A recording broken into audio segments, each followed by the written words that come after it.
Chapter 19. The Old Image in a New Form, Guild Socialism. 1. Whenever the quarrels of self-centered groups become unbearable, reformers in the past found themselves forced to choose between two great alternatives. They could take the path to Rome and impose a Roman peace upon the warring tribes. They could take the path to isolation, to autonomy and self-sufficiency. Almost always they chose that path which they had least recently traveled. If they had tried out the deadening monotony of empire, they cherished above all other things the simple freedom of their own community. But if they had seen this simple freedom squandered in parochial jealousies, they longed for the spacious order of a great and powerful state. Whichever choice they made, the essential difficulty was the same. If decisions were decentralized, they soon floundered in a chaos of local opinions. If they were centralized, the policy of the state was based on the opinions of a small social set at the capital. In any case, force was necessary to defend one local right against another, or to impose law and order on the localities, or to resist class government at the center, or to defend the whole society, centralized or decentralized, against the outer barbarian. Modern democracy and the industrial system were both born in a time of reaction against kings, crown government, and a regime of detailed economic regulation.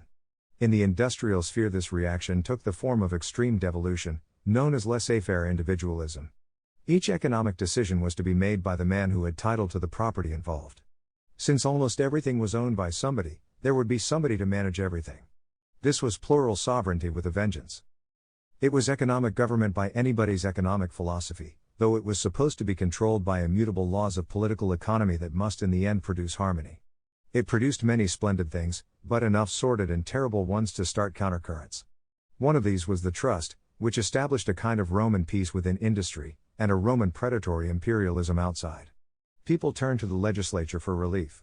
They invoked representative government, founded on the image of the township farmer, to regulate the semi-sovereign corporations. The working class turned to labor organization. There followed a period of increasing centralization and a sort of race of armaments.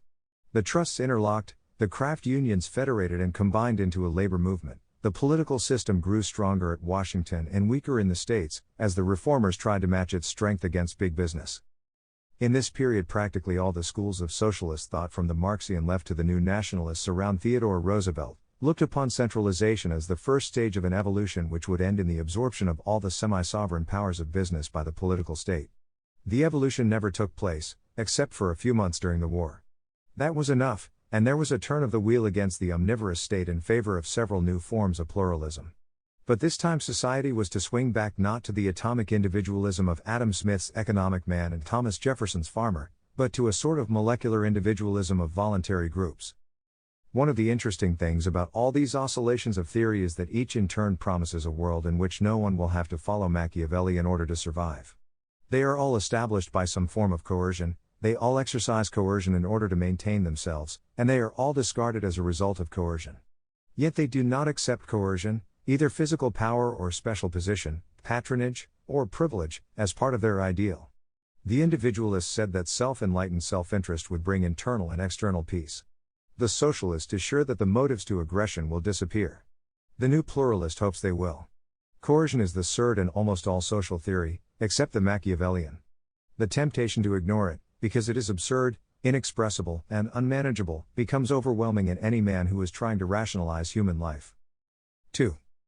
The lengths to which a clever man will sometimes go in order to escape a full recognition of the role of force is shown by Mr. G.D.H. Cole's book on Guild Socialism. The present state, he says, is primarily an instrument of coercion. In a guild socialist society there will be no sovereign power, though there will be a coordinating body. He calls this body the commune. He then begins to enumerate the powers of the commune, which, we recall, is to be primarily not an instrument of coercion. It settles price disputes. Sometimes it fixes prices, allocates the surplus or distributes the loss. It allocates natural resources, and controls the issue of credit. It also allocates communal labor power. It ratifies the budgets of the guilds and the civil services. It levies taxes. All questions of income fall within its jurisdiction. It allocates income to the non-productive members of the community. It is the final arbiter in all questions of policy and jurisdiction between the guilds. It passes constitutional laws fixing the functions of the functional bodies. It appoints the judges. It confers coercive powers upon the guilds, and ratifies their bylaws wherever these involve coercion. It declares war and makes peace. It controls the armed forces. It is the supreme representative of the nation abroad. It settles boundary questions within the national state. It calls into existence new functional bodies, or distributes new functions to old ones. It runs the police. It makes whatever laws are necessary to regulate personal conduct and personal property. These powers are exercised not by one commune, but by a federal structure of local and provincial communes with a national commune at the top. Mr. Cole is, of course, welcome to insist that this is not a sovereign state, but if there is a coercive power now enjoyed by any modern government for which he has forgotten to make room, I cannot think of it. He tells us, however, that guild society will be non-coercive. We want to build a new society which will be conceived in the spirit, not of coercion, but of free service. Everyone who shares that hope, as most men and women do, will therefore look closely to see what there is in the Guild Socialist plan which promises to reduce coercion to its lowest limits, even though the guildsmen of today have already reserved for their communes the widest kind of coercive power. It is acknowledged at once that the new society cannot be brought into existence by universal consent. Mr. Cole is too honest to shirk the element of force required to make the transition. And while obviously he cannot predict how much civil war there might be, he is quite clear that there would have to be a period of direct action by the trade unions. 3. But leaving aside the problems of transition, and any consideration of what the effect is on their future action, when men have hacked their way through to the promised land, let us imagine the guild society in being. What keeps it running as a non-coercive society? Mr. Cole has two answers to this question. One is the orthodox Marxian answer that the abolition of capitalist property will remove the motive to aggression. Yet he does not really believe that, because if he did, he would care as little as does the average Marxian how the working class is to run the government, once it is in control. If his diagnosis were correct, the Marxian would be quite right. If the disease were the capitalist class and only the capitalist class, salvation would automatically follow its extinction. But Mr. Cole is enormously concerned about whether the society which follows the revolution is to be run by state collectivism, by guilds or cooperative societies, by a democratic parliament or by functional representation. In fact, it is as a new theory of representative government that guild socialism challenges attention. The guildsmen do not expect a miracle to result from the disappearance of capitalist property rights. They do expect, and of course quite rightly, that if equality of income were the rule, social relations would be profoundly altered. But they differ, as far as I can make out, from the orthodox Russian communist in this respect. The communist proposes to establish equality by force of the dictatorship of the proletariat, believing that if once people were equalized both in income and in service, they would then lose the incentives to aggression. The guildsmen also propose to establish equality by force, but are shrewd enough to see that if an equilibrium is to be maintained they have to provide institutions for maintaining it. Guildsmen, therefore, put their faith in what they believe to be a new theory of democracy. Their object, says Mr. Cole, is to get the mechanism right, and to adjust it as far as possible to the expression of man's social wills. These wills need to be given opportunity for self-expression in self-government in any and every form of social action. Behind these words is the true democratic impulse, the desire to enhance human dignity, as well as the traditional assumption that this human dignity is impugned, unless each person's will enters into the management of everything that affects him. The guildsman, like the earlier democrat therefore, looks about him for an environment in which this ideal of self-government can be realized. 100 years and more have passed since Rousseau and Jefferson, and the center of interest has shifted from the country to the city. The new Democrat can no longer turn to the idealized rural township for the image of democracy. He turns now to the workshop. The spirit of association must be given free play in the sphere in which it is best able to find expression.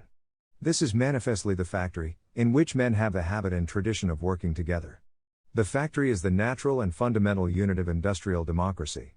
This involves, not only that the factory must be free, as far as possible, to manage its own affairs, but also that the democratic unit of the factory must be made the basis of the larger democracy of the guild, and that the larger organs of guild administration and government must be based largely on the principle of factory representation.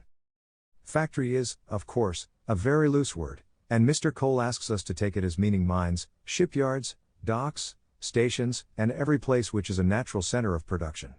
But a factory in this sense is quite a different thing from an industry. The factory, as Mr. Cole conceives it, is a workplace where men are really in personal contact, an environment small enough to be known directly to all the workers.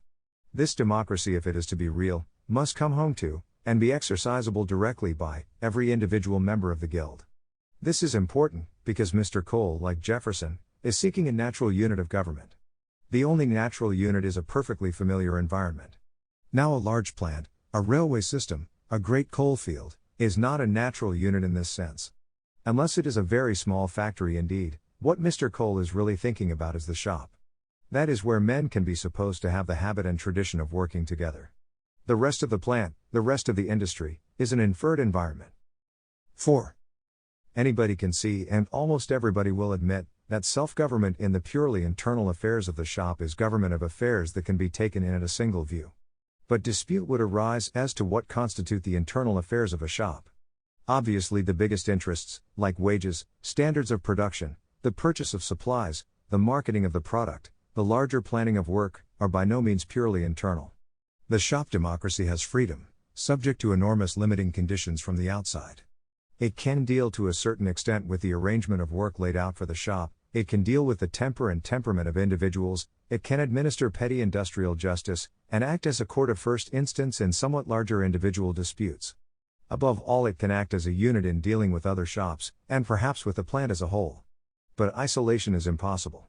The unit of industrial democracy is thoroughly entangled in foreign affairs.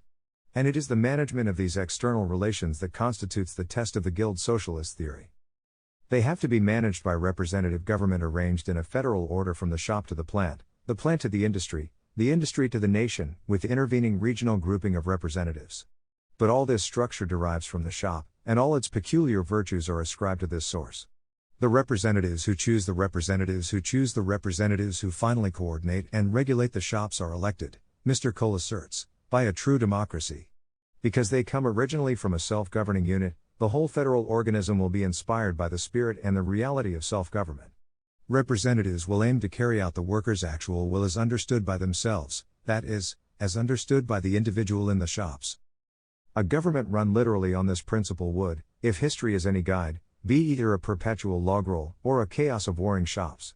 For while the worker in the shop can have a real opinion about matters entirely within the shop, his will about the relation of that shop to the plant, the industry, and the nation is subject to all the limitations of access, stereotype, and self-interest that surround any other self-centered opinion. His experience in the shop at best brings only aspects of the whole to his attention. His opinion of what is right within the shop he can reach by direct knowledge of the essential facts. His opinion of what is right in the great complicated environment out of sight is more likely to be wrong than right if it is a generalization from the experience of the individual shop. As a matter of experience, the representatives of a guild society would find, just as the higher trade union officials find today, that on a great number of questions which they have to decide there is no actual will as understood by the shops. 5. The guildsmen insist, however, that such criticism is blind because it ignores a great political discovery. You may be quite right, they would say, in thinking that the representatives of the shops would have to make up their own minds on many questions about which the shops have no opinion. But you are simply entangled in an ancient fallacy, you are looking for somebody to represent a group of people. He cannot be found. The only representative possible is one who acts for some particular function, and therefore each person must help choose as many representatives as there are distinct essential groups of functions to be performed.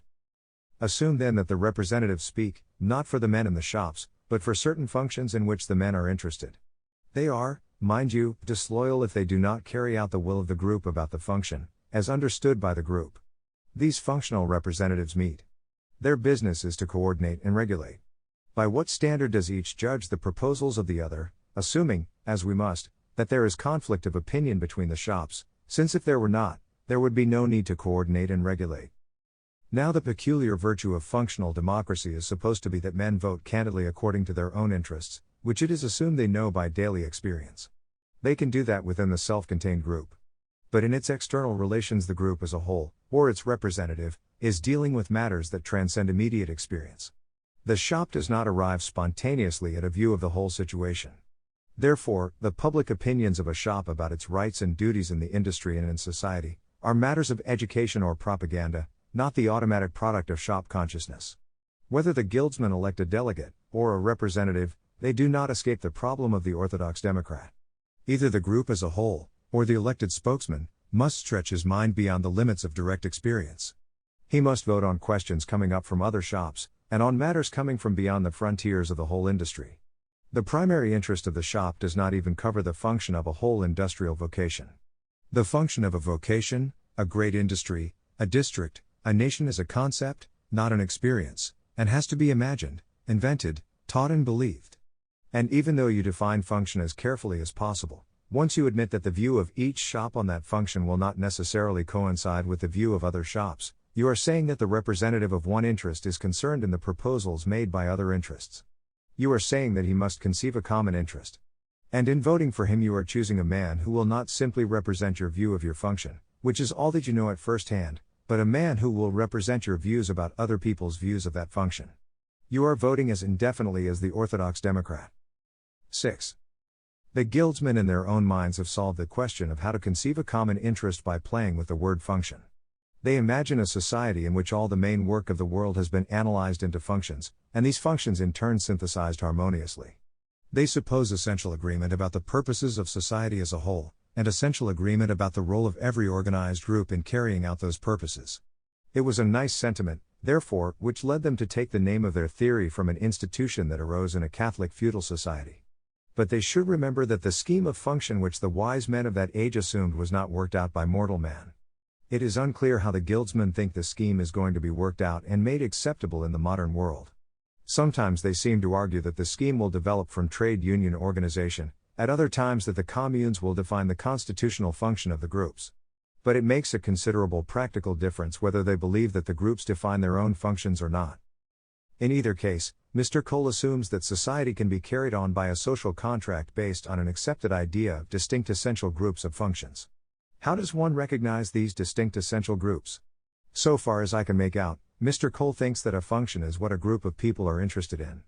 The essence of functional democracy is that a man should count as many times over as there are functions in which he is interested. Now there are at least two meanings to the word interested. You can use it to mean that a man is involved, or that his mind is occupied.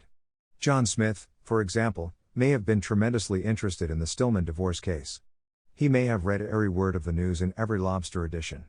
On the other hand, young Guy Stillman, whose legitimacy was at stake, probably did not trouble himself at all. John Smith was interested in a suit that did not affect his interests, and Guy was uninterested in one that would determine the whole course of his life. Mr. Cole, I am afraid, leans towards John Smith. He is answering the very foolish objection that to vote by functions is to be voting very often, if a man is not interested enough to vote, and cannot be aroused to interest enough to make him vote, on, say, a dozen distinct subjects, he waives his right to vote and the result is no less democratic than if he voted blindly and without interest. Mr. Cole thinks that the uninstructed voter waives his right to vote. From this it follows that the votes of the instructed reveal their interest, and their interest defines the function. Brown, Jones, and Robinson must therefore have, not one vote each, but as many different functional votes as there are different questions calling for associative action in which they are interested. I am considerably in doubt whether Mr. Cole thinks that Brown, Jones and Robinson should qualify in any election where they assert that they are interested, or that somebody else, not named, picks the functions in which they are entitled to be interested. If I were asked to say what I believe Mr. Cole thinks, it would be that he has smoothed over the difficulty by the enormously strange assumption that it is the uninstructed voter who waives his right to vote, and has concluded that whether functional voting is arranged by a higher power, or from below on the principle that a man may vote when it interests him to vote, only the instructed will be voting anyway, and therefore the institution will work. But there are two kinds of uninstructed voter. There is the man who does not know and knows that he does not know. He is generally an enlightened person. He is the man who waives his right to vote. But there is also the man who is uninstructed and does not know that he is, or care. He can always be gotten to the polls, if the party machinery is working. His vote is the basis of the machine. And since the communes of the Guild Society have large powers over taxation, wages, prices, credit, and natural resources, it would be preposterous to assume that elections will not be fought at least as passionately as our own. The way people exhibit their interest will not then delimit the functions of a functional society. There are two other ways that function might be defined. One would be by the trade unions which fought the battle that brought Guild Socialism into being. Such a struggle would harden groups of men together in some sort of functional relation, and these groups would then become the vested interests of the Guild Socialist Society. Some of them, like the miners and railroad men, would be very strong, and probably deeply attached to the view of their function which they learned from the battle with capitalism. It is not at all unlikely that certain favorably placed trade unions would under a socialist state become the center of coherence and government. But a guild society would inevitably find them a tough problem to deal with, for direct action would have revealed their strategic power, and some of their leaders at least would not offer up this power readily on the altar of freedom. In order to coordinate them, guild society would have to gather together its strength, and fairly soon one would find, I think, that the radicals under guild socialism would be asking for communes strong enough to define the functions of the guilds. But if you are going to have the government, commune, define functions, the premise of the theory disappears. It had to suppose that a scheme of functions was obvious in order that the concave shops would voluntarily relate themselves to society. If there is no settled scheme of functions in every voter's head, he has no better way under guild socialism than under orthodox democracy of turning a self-centered opinion into a social judgment. And, of course, there can be no such settled scheme, because, even if Mr. Cole and his friends devised a good one, the shop democracies from which all power derives, would judge the scheme in operation by what they learn of it and by what they can imagine. The guilds would see the same scheme differently. And so instead of the scheme being the skeleton that keeps guild society together, the attempt to define what the scheme ought to be, would be under guild socialism as elsewhere, the main business of politics. If we could allow Mr. Cole his scheme of functions, we could allow him almost everything. Unfortunately, he has inserted in his premise what he wishes a guild society to deduce.